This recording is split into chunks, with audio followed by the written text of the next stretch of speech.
A short section of the ruling today. It was inspiring. Proposition 8 serves no purpose and has no effect other than to lessen the status and human dignity of gays and lesbians in California and to officially reclassify their relationships and families as inferior to those of opposite-sex couples. San Francisco, a Ninth Circuit Court of Appeals affirmed your right to equal treatment under the law and determined that Proposition 8 is unconstitutional according to the U.S. Constitution. Give up, Nom! You lost! How much more will the next round cost? Give up, Nom! You lost! How much more will the next round cost? I want to get on with the speaker's program, including the lovely lady in the back. But the first thing I want to do is introduce Jersey Deutsch. She's a field director for Canvas for a Cause. She has a lot of great work in town. You may have met her on the street. Today's a day of celebration. Finally, LGBT people's rights are being viewed as constitutional human rights. Yeah. For the last 4 years, LGBT people and our allies have worked in the streets, protesting, building support, communicating to the people who voted against us in 2008. At Canvas for a Cause, we work to mobilize supporters, move non-supporters, and actually 1 in 4 non-supporters we talk to end up moving onto the side of equality. So a lot of it really is just a place... By educating community members and talking people through all the lies and misconceptions that $42 million campaigns create, we can win voters over to equal rights. We are denied over 1,200 rights that married couples receive. In over 28 states, gay people can be fired just for being openly gay, and transgender people can be fired in over 38 states just for being transgender. This year, right now, with the Fair Education Act, who out there has heard about it? Yeah! Awesome. I'm going to give you a 30-second synopsis of what it is. Was anybody here taught about Harvey Milk in high school? No! Who here thinks we should learn about Harvey Milk in high school? So California passed an awesome bill in July, and what it is, it's an inclusive LGBT history curriculum, so that students in high school will learn about gay civil rights leaders while they learn about Martin Luther King Jr. and Cesar Chavez, right? That's right! Right now, gay students, LGBT students, lesbian, gay, transgender, and bisexual and queer students across the country are the highest targets for bullying in the whole country. Right? And this bill, the Fair Education Act, just by teaching about these civil rights leaders, it reduces bullying rates up to 15% in just the first year. It is an incredibly important bill. The next person I want to introduce you to is Zakia Kabir. She's a member of San Diego Alliance for Marriage Equality and the Equality 9. 9 people who are arrested fighting for marriage equality in California and have been for the last year and a half. Zakia?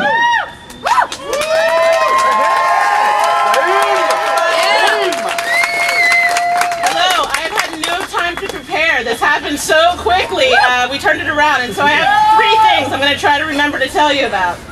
The first is our Equality 9 trial. So what happened was, where we were here, the same place in summer of 2010, Prop 8 had been ruled unconstitutional for the first time, and you had a big march, and we expected to get marriage licenses short after. We went down to the county administration building.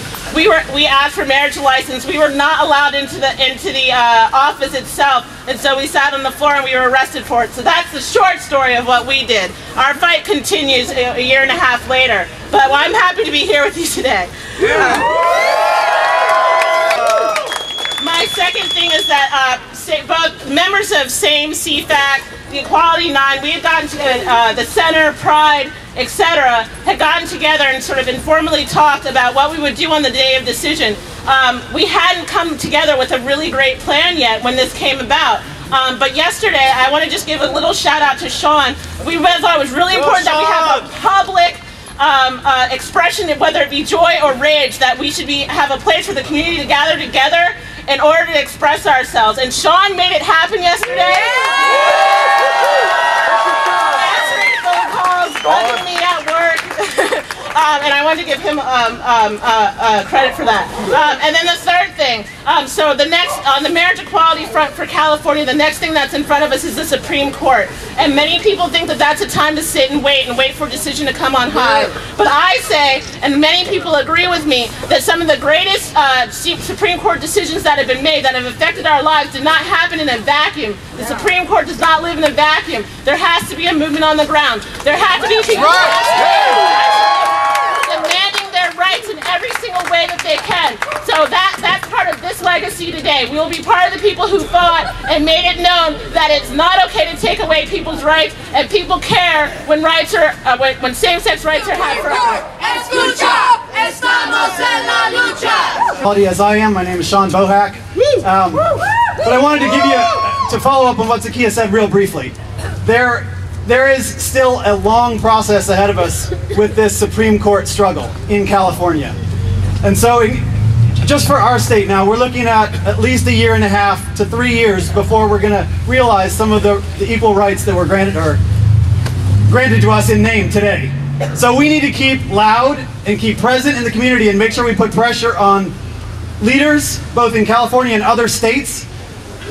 I just want to bring up 3 states right now. Maine is going to probably win the first referendum this fall. They're going to repeal their gay marriage ban. Yeah! Washington State, maybe this week, will be granting marriage licenses to same-sex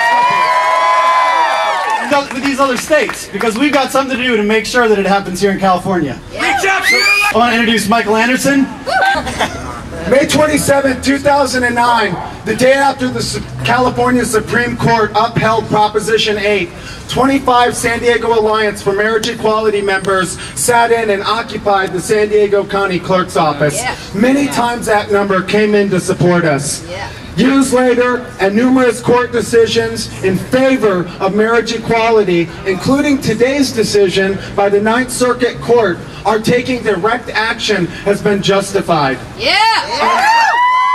On August 19, 2010, 50 same members and supporters entered the county administration building once again and went upstairs to the county clerk's office to demand marriage license for all same-sex couples in California. We were greeted by sheriff's deputies and county staff blocking our access to all rooms on this floor. And to make a long story short, 9 same members were arrested by 50 riot cops and charged with 2 misdemeanors. As Zakiya said, our trial is on March 28th. Over a year has passed. Prop 8 still oppresses us. Separation of church and state is still not enforced, and we are under attack yet again by these bigots, by these national organizations. Washington State is set and ready to bring marriage equality over there with the stroke of the governor's pen. Last year's victory in New York State. Oh, that was a victory oh so sweet indeed. This victory today, rain or shine or both, is oh so delicious for all of us here today, definitely. So, Don't Ask, Don't Tell is dead. So it stands to reason and to fairness that if gays can hold an M16, certainly gays can wear that wedding ring. The Defense of Marriage Act, as our opponents call it, it will not last long. Its days are numbered, and the countdown for the end of that little thing is coming fast. So as we enjoy this good ruling tonight, we must and we shall keep up that fight for equality in the workplace, as our others have said. You know, the Employee Non-Discrimination Act must also be won. 34 states it's too legal and way too easy for employers to fire someone just because they're gay, they're bisexual, or they're transgender or lesbian. It ain't right! Not right at all. So that fight continues. This too, My name is Mark Gabers Conlon. I'm the editor-publisher of Zanger's News Magazine and a proud member of the steering committee of San Diego Alliance for Marriage Equality, one of the sponsoring groups tonight. I want to start with a history lesson. The decision that invalidated Proposition 8 is based on a part of the Constitution called the 14th Amendment. It was enacted in 1868 following the Civil War and the abolition of slavery. It was the product of a decades-long struggle by the abolitionists seeking to abolish slavery, of a bloody war that lasted 4 years, and it did not become fully effective for its original purpose, which was to protect the civil rights of African Americans, until 1964, 96 years after it was enacted. The lesson is patience and perseverance. We need to stay in the struggle. We need to keep turning out again and again and again. My lawfully wedded husband, Charles Nelson, is in front here with the camera. He and I were married right here, right in that room behind us. On July the 4th, 2008, during the 4.5 months when Californians enjoyed marriage equality. Ever since the passage of Proposition 8, Charles and I have had special rights. You know, the opponents are always talking about, well, we don't mind you having equal rights, we just don't want you to have special rights. Well, Charles and I and the other 18,000 couples who got married before the deadline got special rights, and we don't want them! Yeah. Charles and I do not want special rights. We want equality for everyone who loves, everyone who wishes to get married, everyone who will get married. Thank you very much. She's the Executive Director of DoD Fed Globe, a major player in federal LGBT rights struggle. Hello, everybody! So I am here today speaking based on my opinion as the Executive Director of DoD Fed Globe, and it is not my intent to reflect the views of my employer, the Department of Defense. Now, there's a lot of things going on, and a lot of people don't realize how important this California win is going to be. It is important. And we need to get our friends, family, and neighbors to get out to that Supreme Court and start rallying all the time about this. We need to make them aware that we are here and we're not going anywhere. And our equality is worth just as much as their equality. Also, I want all of you to know that although Don't Ask, Don't Tell has been repealed, there's a loophole that they left open. And that loophole is that there's a policy where they can kick out our transgender brothers and sisters. And what's to stop them from saying that somebody is not meeting their version of a gender stereotype and not accusing service members of being transgender? Just like they accuse straight women of being gay that were straight and kicked them out under Don't Ask, Don't Tell. So we need everybody to push for transgender open service. Marriage equality in the military. That's right. And I'm glad you brought that up, because right now they have made it where we cannot get married on those bases. Well, that denies our freedom of religion, because if you are a Reformed Jew like me, you get support for marriage equality from your religion. So this is a nation where it says separation of religion and matters of the state. It doesn't say what religion. There is no superior religions. So tell everybody that we deserve religious freedom too, not just their version of religion. We have got to make sure that Washington, D.C. and the world know that equality is ours and everyone else's. Equality for all. Because love is worth it. Thanks, Lisa. There's another person I want to introduce to you. It's somebody I've met many times and only recently recognized. It's a person named Eric. What can we do to help further this? And the most important thing that any one of us can do here right now is to come out as either a gay person to somebody who doesn't know that you're gay, or to come out as an ally. Because it's harder for people to hate something they know and they love and they can put a face on. So if we really want to push this movement forward, we have to remember to always, always, always be out to your family, your friends, your co-workers, and tell them how their decisions and their votes affect you personally. Because once there's a human face to what's going on, they can't say. Anyways, I am here to celebrate, winning Prop 8, or having it repealed. But I'd like to talk about another issue that really affects me personally, and a lot of people who go overseas and fall in love and get married overseas. And we need to get rid of the Defense of Marriage Act. Yes. We need to get rid of that shit now, because I would like my wife to have citizenship in the U.S. And you know, I would like to have a registry here.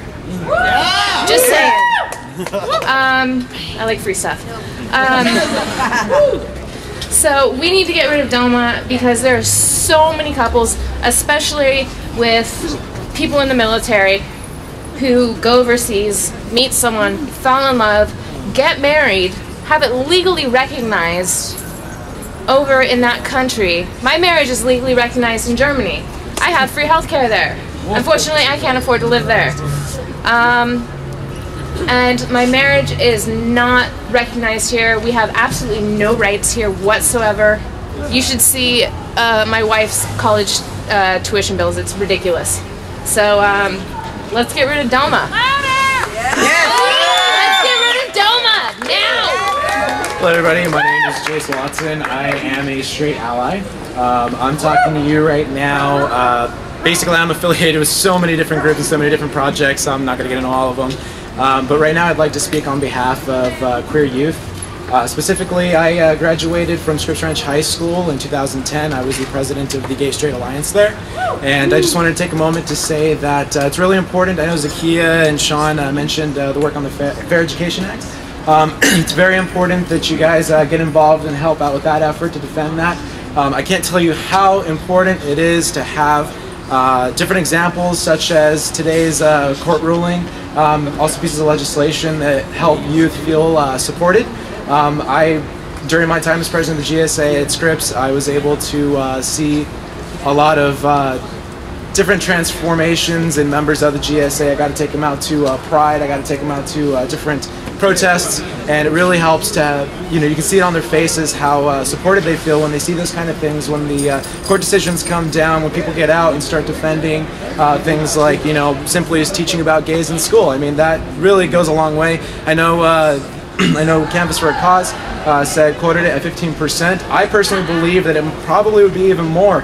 I went through a lot of different discrimination just for being the president. I had a lot of kids think that I was gay, and when I told them I was a straight ally, their jaw pretty much dropped to the floor.